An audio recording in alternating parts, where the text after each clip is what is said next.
कश्यप ने ऐलान तो कर ही दिया है कि हम निर्दलीय लोकसभा चुनाव लड़ेंगे, लेकिन इसी बीच कुछ प्रश्न है जिस प्रश्न को लेकर के आज के इस वीडियो में उस प्रश्न के उत्तर के साथ हम डिटेल में समझने का प्रयास करेंगे कि आखिर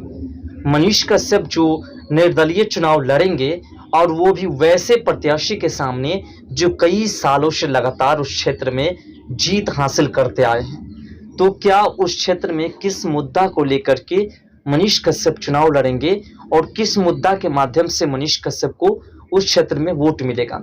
और साथ साथ मनीष कश्यप को कौन कौन ऐसे लोग होंगे जो मनीष कश्यप को वोट देंगे और मनीष कश्यप को जिताने में योगदान अपना प्रदान करेंगे। वीडियो में अंत तक जरूर बने रहिएगा। चैनल पर तो चैनल को सब्सक्राइब जरूर कर लीजिएगा। देखिए, सबसे पहले हम समझने की बात ये करें तो मनीष कश्यप लोकसभा चुनाव लड़ने के लिए सबसे पहले भारतीय जनता पार्टी के दामन थामने वाले थे, लेकिन उसी भारतीय जनता पार्टी के एक वरिष्ठ नेता उस क्षेत्र से है, एक सांसद है जो कई सालों से लगातार जीतते आ रहे हैं, राधा मोहन सिंह। और जैसा कि राधा मोहन सिंह ने इस बार अनाउंसमेंट भी कर दिया था कि हम जो है अब चुनाव नहीं लड़ेंगे, हमारी उम्र हो चुकी है और हमारी ही जो इसी क्षेत्र से कोई एक ऐसा प्रत्याशी आएगा जो भारतीय जनता पार्टी से चुनाव लड़ेंगे। जब ऐसा अनाउंसमेंट हुआ था तो ऐसा लगा कि मनीष कश्यप का नाम 100% उसकी जगह पर जरूर जाएंगे, लेकिन भारतीय जनता पार्टी ने मनीष कश्यप का नाम नहीं लेकर के फिर से राधा मोहन सिंह का नाम उसी लिस्ट में शामिल कर दिया। ऐसे में प्रश्न उठता है कि आखिर मनीष कश्यप को राधा मोहन सिंह से जीतने में कौन कौन सहयोग करेंगे, और या फिर मनीष कश्यप जैसे 2020 विधानसभा चुनाव में हार का सामना किए थे वैसे ही हार का सामना इस बार भी करेंगे। तो देखिए, सबसे पहले मनीष कश्यप के पास वैसे वोटर्स हैं जिनको ना तो बीजेपी, ना तो कांग्रेस, ना तो राजद और ना तो जदयू यानी किसी भी पार्टी ने उसका सहयोग आज तक नहीं किया है, जिसमें गरीब तबके के लोग सबसे अधिक हैं। गरीब तबके में मजदूर, खासकर जो अन्य राज्य में जाकर के कार्य करते हैं वैसे लोग हैं, और साथ साथ जो क्षेत्र में हॉस्पिटल व्यवस्था, स्कूल व्यवस्था और सड़क व्यवस्था और बाढ़ की समस्या, जो इस तमाम समस्याओं से जो पीड़ित लोग हैं वे लोग खासकर मनीष कश्यप को क्षेत्र में कंपोज कर रहे हैं। ऐसा तो कहना उचित नहीं होगा कि इलेक्शन से पहले कि मनीष कश्यप 100% जीत ही जाएंगे, लेकिन ऐसा भी कहना उचित नहीं होगा कि मनीष कश्यप हार ही जाएंगे। ऐसा इसलिए क्योंकि जिस हिसाब से मनीष कश्यप की सभा में लोगों का सैलाब देखने को मिल रहा है, ये 100% उम्मीद है कि मनीष कश्यप को बेहतरीन से बेहतरीन वोटें मिलेंगे। हाँ, ये बात सत्य है कि अगर मनीष कश्यप भारतीय जनता पार्टी से चुनाव लड़ते उस क्षेत्र से, पश्चिमी चंपारण से, तो शायद जो राधा मोहन सिंह के जो समर्थक हैं वो भी मनीष कश्यप के सपोर्ट में होते, क्योंकि राधा मोहन सिंह ने इससे पहले वाले भी लोकसभा चुनाव में यानी कि 19 लोकसभा चुनाव में और 24 लोकसभा चुनाव में, दोनों लोकसभा चुनाव में उसने कह दिया कि हम अब चुनाव नहीं लड़ेंगे, लेकिन फिर भी भारतीय जनता पार्टी ने उन्हें टिकट दी है। इसकी वजह कई हो सकती है। ऐसा भी हो सकता है कि भारतीय जनता पार्टी की पकड़ जो है उन्हीं की वजह से उस क्षेत्र में हो, लेकिन इस बार मनीष कश्यप के पास जो मुद्दा है वो मुद्दा सबसे बड़ा मुद्दा है बिहार के उस क्षेत्र में, जिस क्षेत्र से वो सांसद बनेंगे। ऐसा तो नहीं कि एक सांसद पूरे बिहार को जो है डेवलप कर सकता है, लेकिन उस क्षेत्र में रोजगार की व्यवस्था करेंगे, उस क्षेत्र को बाढ़ग्रस्त क्षेत्र जो है उसको बाढ़ से मुक्ति दिलाएंगे, और साथ साथ उस क्षेत्र में एजुकेशन व्यवस्था को मजबूत करेंगे, स्कूल्स हो, कॉलेज हो, और मेडिकल व्यवस्था को भी मजबूत करेंगे। उस क्षेत्र में जो मेडिकल कॉलेज की कमी है उस कमी को भी पूरा करेंगे, जिसके चलते मनीष कश्यप इन तमाम मुद्दा को लेकर के जो चल रहे हैं तो जनता सबसे ज्यादा कंपोज कर रहे हैं मनीष कश्यप को उस क्षेत्र से। उसके बाद मनीष कश्यप की बातें जो है, मनीष कश्यप जनता के बीच जो उतरे हैं खासकर निर्दलीय चुनाव लड़ने के लिए, ऐसा नहीं है कि मनीष कश्यप चाहते तो किसी पार्टी की ओर से उन्हें टिकट नहीं मिलती, भले ही भारतीय जनता पार्टी की ओर से उन्हें टिकट नहीं मिलती, लेकिन उन्हें अगर ऐसा होता, उन्हें अगर मन में उनके होता कि हम जो है कांग्रेस से, जदयू से, आरजेडी से, किसी भी पार्टी से अगर चुनाव लड़े तो फिर 100% उन्हें किसी न किसी पार्टी की ओर से टिकट मिल जाता। लेकिन उन्होंने देखा कि आरजेडी के ऊपर कई सालों से लगातार जो है घोटाले के आरोप लगे हुए हैं,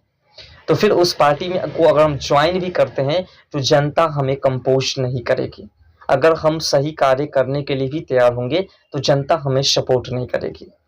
उसके बाद कांग्रेस जो कि लगभग 70 साल के समथिंग जो है उन्होंने देश में बेहतरीन तरीके से राज किया, लेकिन उन्होंने भी कोई विकास नहीं किया, इसलिए उस पार्टी में शामिल होना भी उचित नहीं था। जदयू की बात करें तो जदयू में नीतीश कुमार ने अपनी छवि और अपनी पार्टी की छवि खुद खराब की है, इसलिए मनीष कश्यप उस पार्टी में शामिल होना भी उचित नहीं समझे। एक बीजेपी थी जिनकी मजबूती है, जिनकी अभी तक प्रतिष्ठा बनी हुई है, और जो तमाम जितने भी क्षेत्र हैं देश के किसी भी राज्य में उस क्षेत्र में उनकी पकड़ मजबूत है, और साथ साथ उनके पास कई ऐसे मुद्दे हैं जिस मुद्दे के माध्यम से भारतीय जनता पार्टी चुनाव लड़ेंगे।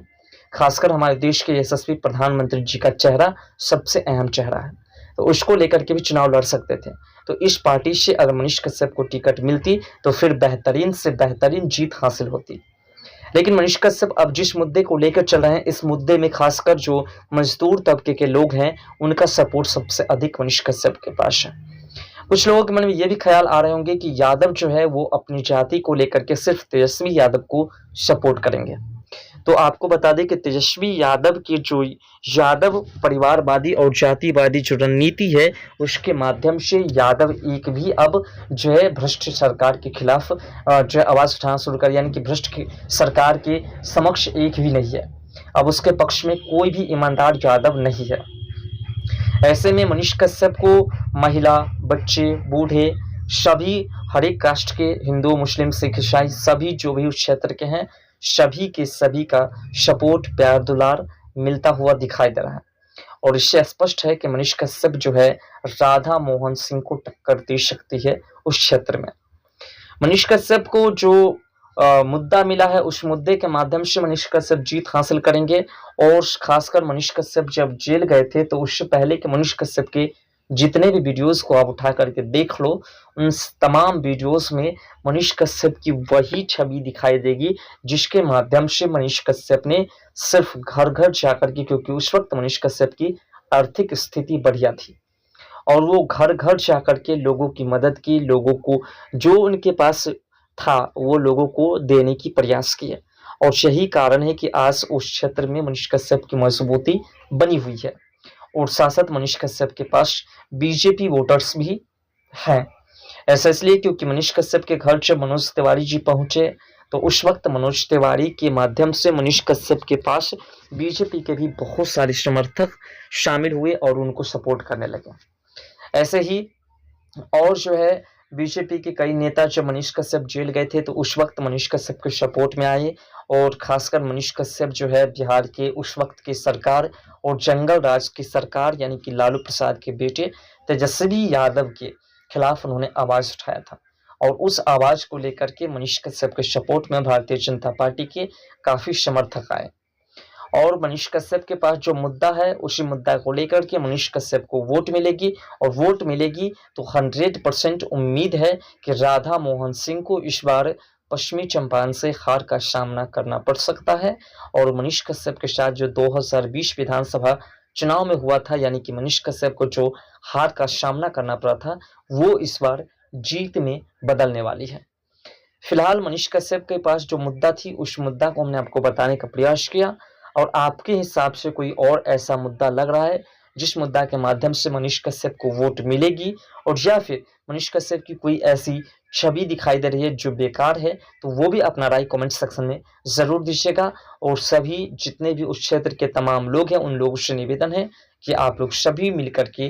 भारी बहुमत के साथ उन्हें विजयी दिलावे, जिससे कि उस क्षेत्र का विकास बेहतरीन तरीके से कर सके। और ये उम्मीद भी है कि उनका विकास 100% होगा।